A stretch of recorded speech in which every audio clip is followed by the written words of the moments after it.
Hello and welcome to today's training. My name is Darius and I have on my business partner, Mr. Bob. How you doing, Bob? I'm doing great, Darius. How you doing, buddy? I'm doing great. I'm just excited to bring this information to the general public and to our listener and viewer right now because real estate coaching happens to be one of the most important ways that I know you and I have been able to learn our craft, perfect our craft, and improve what we have been doing, correct? Absolutely. And I got to tell you, it's so important, in my opinion, to have a coach of some sort. And it doesn't matter whether you're just getting started or whether you're a seasoned investor and you want to move to the next level. I've just found that if you've got somebody who's already comfortable at that level, they can hand walk you through it. It'll save you a lot of headache, get you where you want to go a lot quicker, and really save you a lot of money overall.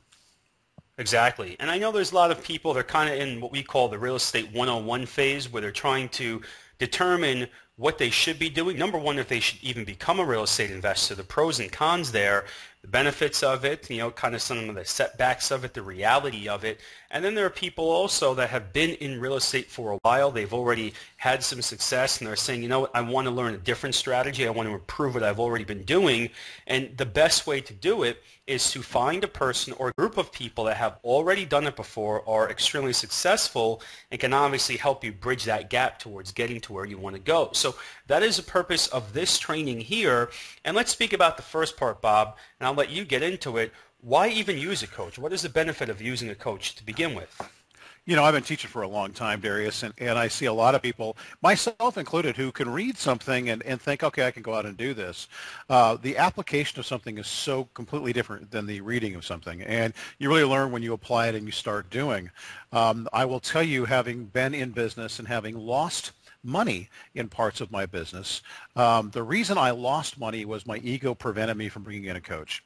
My ego prevented me from bringing in an expert in certain areas of my business. Were I to do it all over again, I would certainly bring that person in, and it would be a whole lot cheaper than what it was. So I think you should use a coach for a number of different reasons. Napoleon Hill said it best when he talked about the power of mentoring, the power of using a system. Find somebody who has a good system. Find somebody who's already experienced and at the level where you want to be.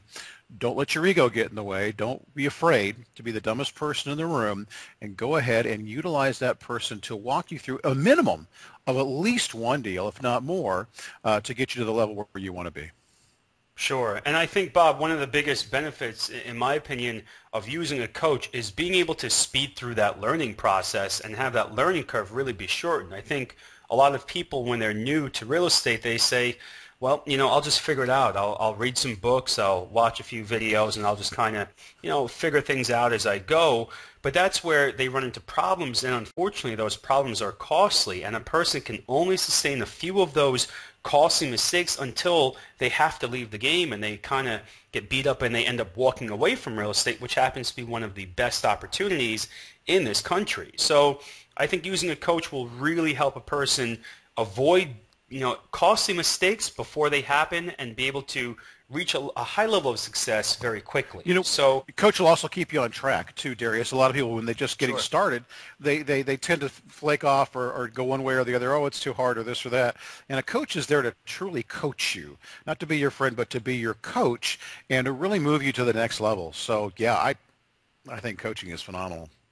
Wonderful, wonderful. And now I know, Bob, there are a lot of different types of coaching formats out there. Different people learn in different ways.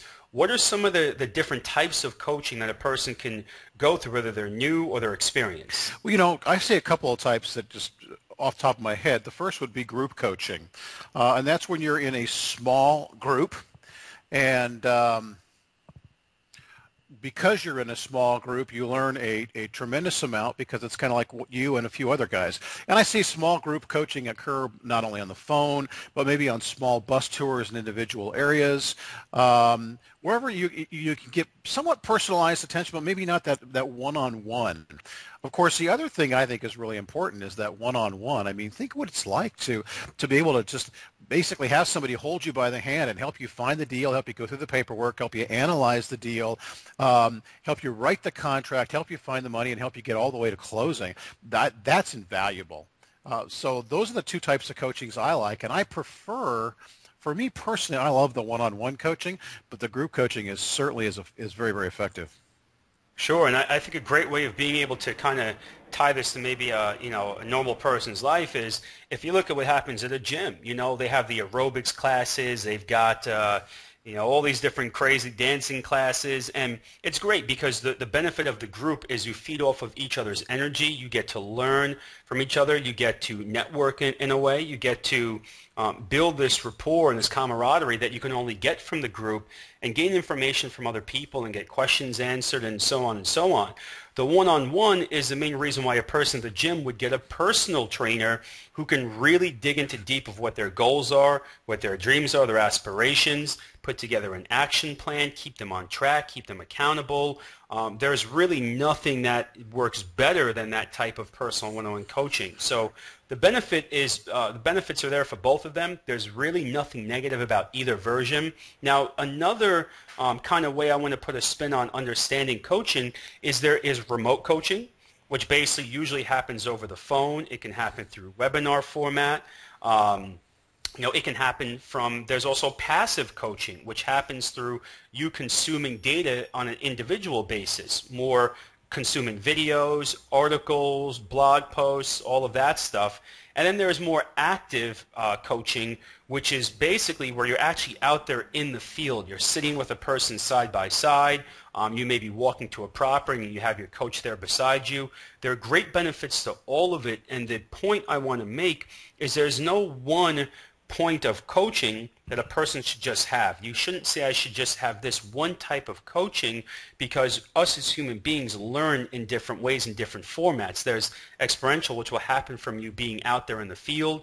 There's more passive, of just letting the information absorb in your brain from reading or listening or watching it on a video. So a person really needs to have a few different types of coaching to really get the full effect of it.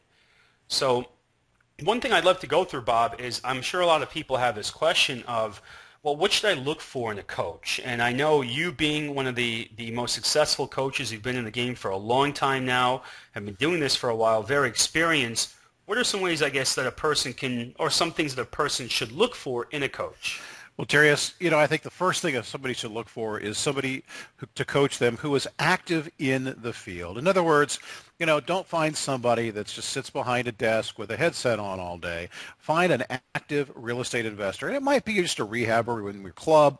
It might be someone on more of a national level who's actually out doing it. But make sure, regardless, that they're out there doing the business every single day, because if they're not, then they're not aware of the vagaries of the market. They're not aware of what's going on in the marketplace. They're not aware that the REO market might be tightening up a little bit, or short sales are going through some crazy laws, et cetera, et cetera. And so how in the world can they teach you? They can only teach you theory unless they're experienced and they're active in the marketplace. So I would say, first and foremost, when you're talking with a coach, make sure that they are actively investing in properties. The other thing I think it's huge, and it goes right along with being active, is being experienced. Because as you and I both know, Darius, I mean, there's guys out there that can read a book, and so they think they can coach because they've read a book. And then there's guys out there who have purchased 100, 200, 300 plus properties. They've purchased, hundreds of thousands or even millions of dollars worth of mortgages. Those are the kind of people you want coaching you. You don't